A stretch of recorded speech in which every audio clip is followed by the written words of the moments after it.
Hi everyone, welcome to my channel and welcome back. I'm Jeannie and this is going to be my last Halloween mani of the year, which makes me a little bit sad, but today is Halloween, so happy Halloween everyone. So I'm going to be doing some scrub ombre, so if you want to see what that method looks like, stick around, we'll get into it. But these are the two colors I'm going to be using from West Coast Dips. I've got Pistol and I've got Cherry Bomb. And then we're also going to do a little bit of blood drip nail art, so I'm using this HEMA-free gel art liner from West Coast Dips as well. This is actually a glow, and it's kind of like an orangey red rather than like a true red, but the fact that it glows in the dark means that I had to use it because I thought it'd be kind of creepy to have like some glow in the dark blood drip nail art. I thought that would be really fun. So this is going to all be press on style. So I will be using my West Coast Dips dip base and activator, and then I'm going to be using gel top coat at the end. So let's go ahead and jump straight into this mani. So I'm going to be starting with my nude to black scrub ombre first. So the nude I'm going to be using is All Naturel 4, and then the black is Pistol. So you'll see when I dip in Pistol, Pistol isn't like a super dark, super opaque black. It's more of like a really dark gray that once top coated, it looks black, but I kind of like that because it doesn't stain at all. It's super easy to use. But getting into the dipping the scrub ombre part, you always want to start with your lightest color.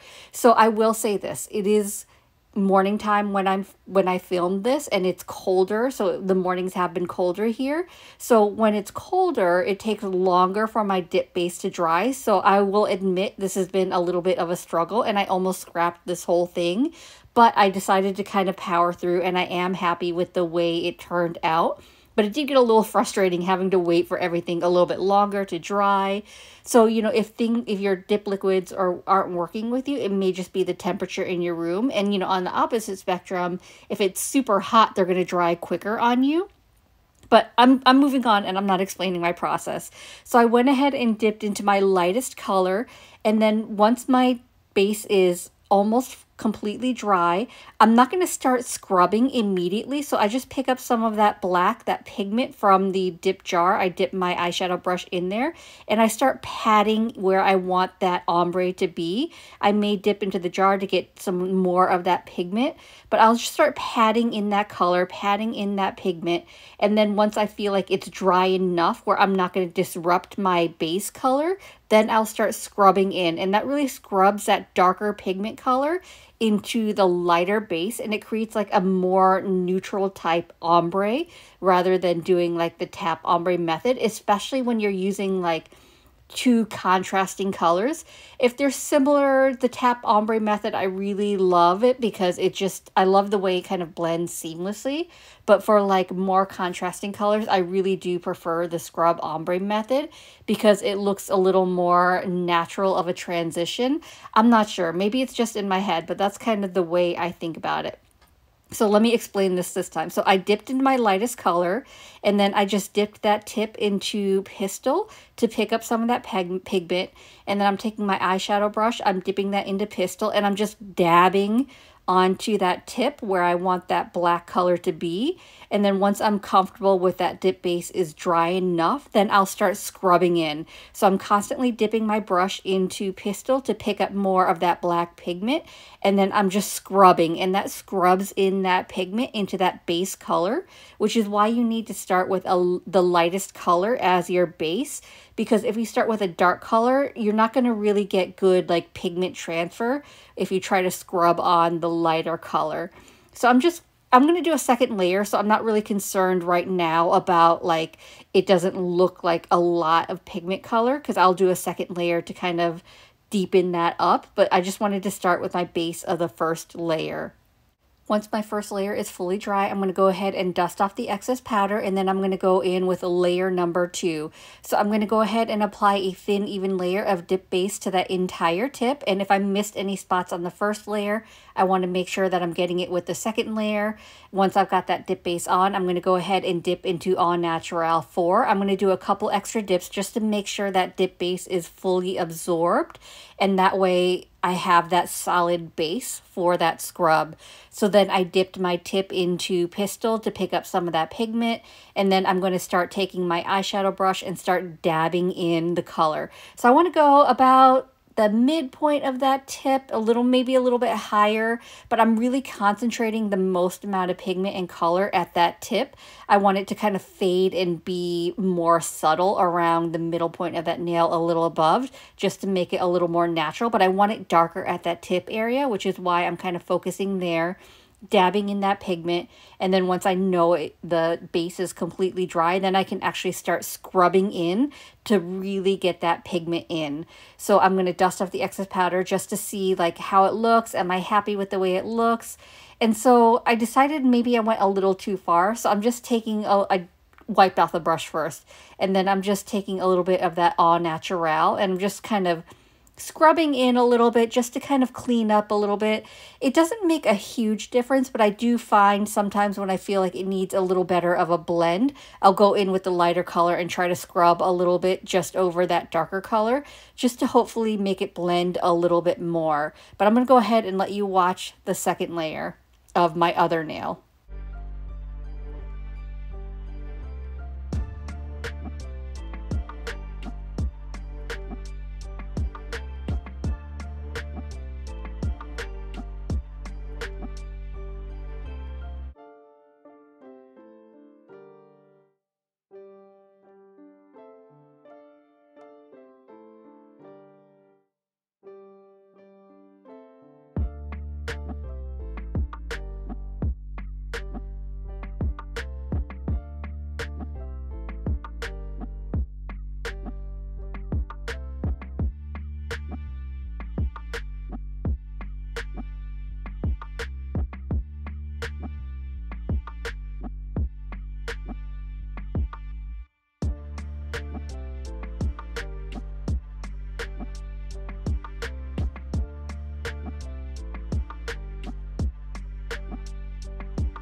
I went ahead and dipped the pinky in Pistol because that was just 2 full dips of the color. So now I'm going to work on the ring finger, which is going to have a scrub ombre as well, this time using Cherry Balm in Pistol.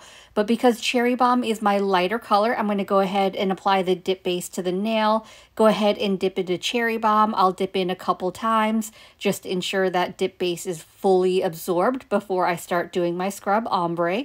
And Cherry Balm is one of my favorite reds to use. It looks a little bit more orange on camera than it actually does in person. I struggle with reds and blues on camera. So it's a really great red. I'd say it isn't a fully opaque red. It's a little jelly-like, but the more dips you do, the more opacity you're going to get. But anyway, I dipped into Cherry Balm, and then I dipped the tip into Pistol, and now I'm taking that same eyeshadow brush, dipping into Pistol, picking up some of that pigment, and just kind of dabbing in at the tip area where I want that ombre to be. And then, you know, once it's dry enough, I'll start scrubbing, and then I will go ahead and get into, nope, I'm not going to get into layer 2 yet. I'm going to go ahead and do a full dip of Cherry Balm on my thumb.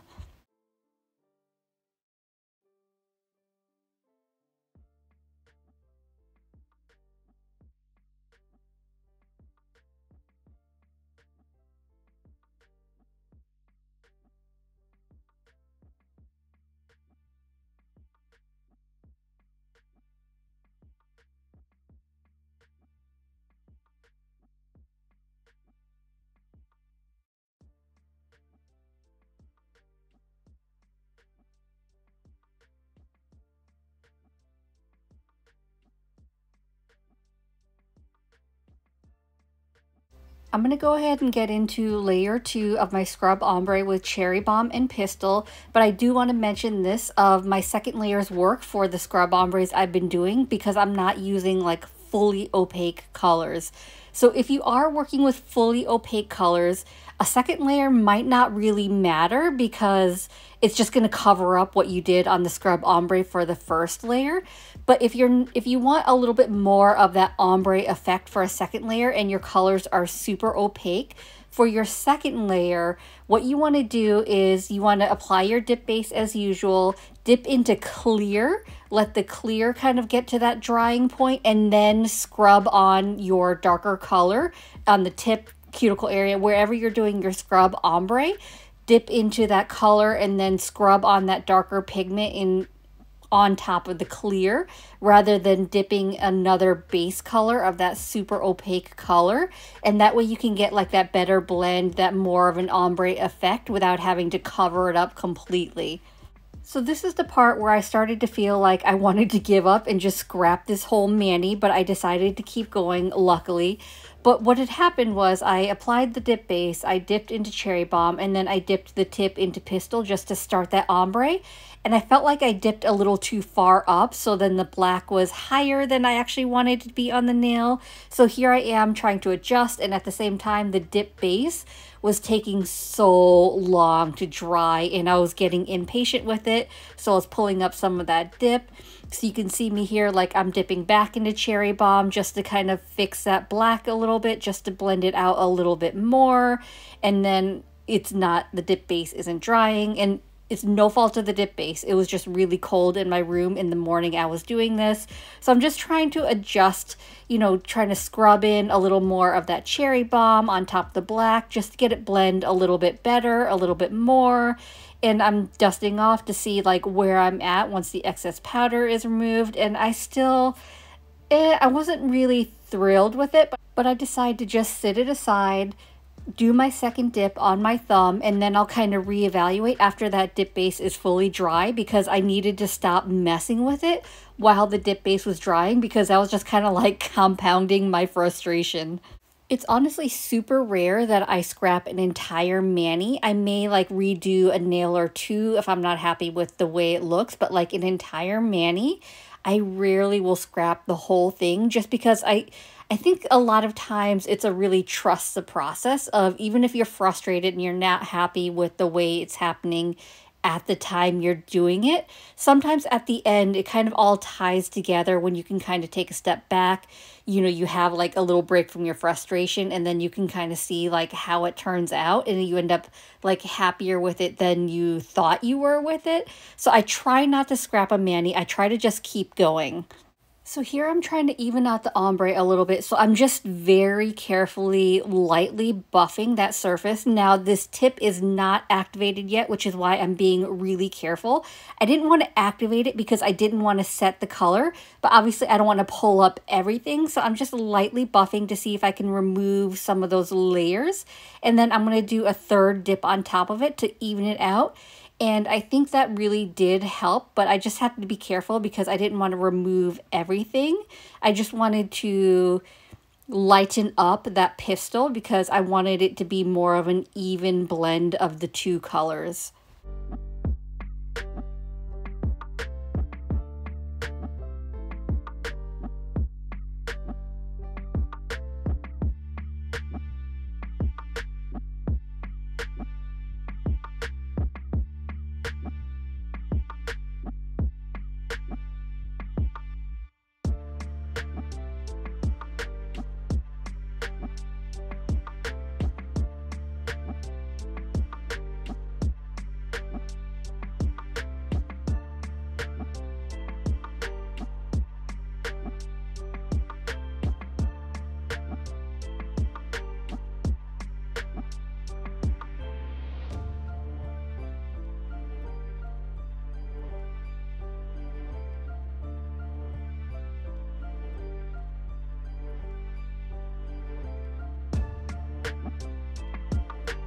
I did end up capping all the nails in clear. I activated and filed and buffed off camera, so here's how everything's looking. So now we're going to get into a little bit of nail art using that gel art liner. And you've seen me do like slime drips, blood drips before, so it's going to be the same process. So I'm just taking that one tip in isolation because I find it easier to use it on one stand rather than holding the whole stand. And I'm just removing most of the liner from the brush. And I decided not to use a dotting tool and just mess up another tool. So I'm just taking a little more of that gel and I want to create like a dot. So I'm just drawing the dots first. So I'm doing 3 of them and I'm kind of staggering them, making them different lengths. And then once I have those dots as my base, I'm going to wipe off the excess powder, excess gel. And then I'm going to draw lines up from those dots to the cuticle area. So the excess gel that's in those dots, I'm going to use that to draw the lines up. And then at the cuticle area, I'm going to draw a line across that to show where like the blood starts dripping from. And so once I've kind of outlined that cuticle area, I don't want like just lines coming straight out because you want it to kind of pool and then start that drip. So I'm going to draw like curvy lines to show where like from the cuticle area, it starts to curve into and form that drop and then it starts dripping down.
I decided at the last minute that I also wanted to do something for my ring finger. So this is YG33. So this is a clear-ish glow-in-the-dark gel liner. So it isn't completely clear, but it is kind of hidden. So you can see on my palette, it's more of a milky color.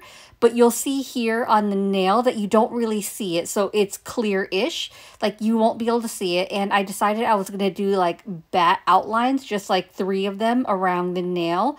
I was hoping that you could see like the bats in glow-in-the-dark mode, but unfortunately they didn't really end up looking like bats when it glowed, but I still love the way it turned out. I cured everything for a full 60 seconds, so now I'm going to get into top coat. But before I get into top coat, I do want to apply a layer of gel base first, just to give something tacky for my gel top coat to adhere to. Now these are from West Coast Dips, so it's the gel base and Quartz Ultra Shine top coat. So the silver lids, that means these do contain HEMA, but the formula is so good. Like all her gels except these 2 are HEMA free, and it's because these are so good that I think people would rage, and me included, if she removed them, just because wait till you see the top coat. But anyway, I'm going ahead and applying a thin, even layer of that gel base to all the nails. Now, I will say, I've never had an issue with my gel art peeling on me without that gel base. But if you do have that issue, I would recommend doing the gel base first, doing your nail art, and then you can top coat it. But since I've never had that issue, I'm just going to go ahead and do the gel base on top of everything, and then I will do the gel top coat.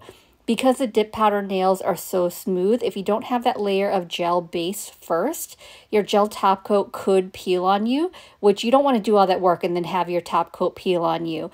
I cured my gel base for 30 seconds, so now I'm going to go in with my Quartz Ultra Shine Gel Top Coat. So as I mentioned, this formula does contain HEMA. She does have a HEMA-free version of the gel top coat. I think it may just be called the Ultra Shine Gel Top Coat. It does have a different lid to it. And it's a really good top coat. It's got a really great shine, but I swear nothing compares to this Quartz Ultra Shine Gel Top Coat. I mean, obviously, if you have a sensitivity or allergy to HEMA, I wouldn't recommend it. But if you don't, give it a try. I love it because it's a super thin top coat, so it's really easy to work with. But my favorite thing about it is it cures harder than most gel top coats, and it has like a glass-like finish. Like, I generally don't prefer gels because they're not as hard as like a dip top coat. Like, if you tap it, it doesn't really make that clicky noise like a dip top coat does. But this one does. So it's like strong. It's harder than most gel top coats. And the shine is just insane. But anyway, I'm going to go ahead and apply the top coat to all the nails. I will flip the stand upside down for about 10 seconds to let the top coat level, and then I'll give it a full cure in my lamp for 60 seconds.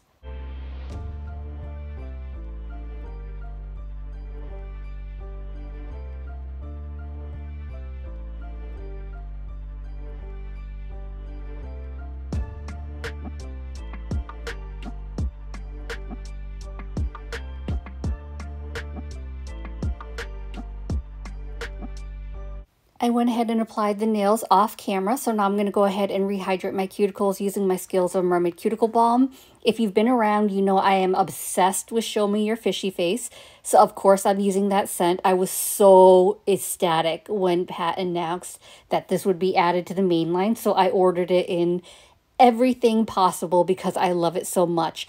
And whenever I'm doing press-ons, I like to wait before I have like any kind of liquid on my nails because I don't want to affect the adhesion. So that's why I like to use balms when I'm doing press-ons.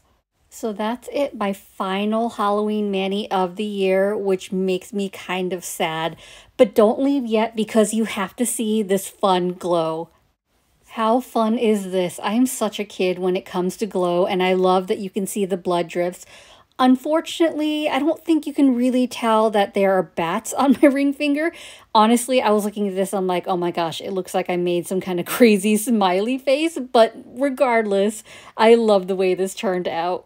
So I hope this video was helpful and you enjoyed it, and if you did, I'd appreciate it if you gave this video a thumbs up. It lets me know to continue creating content like this, and it also helps YouTube recommend me to others, which helps grow my channel. If you haven't already, please consider subscribing. I upload content every Monday and Thursday at 9:30 a.m. Eastern Standard Time. As always, I appreciate you being here. Have a happy and safe Halloween, and I will see you in the next one. Bye!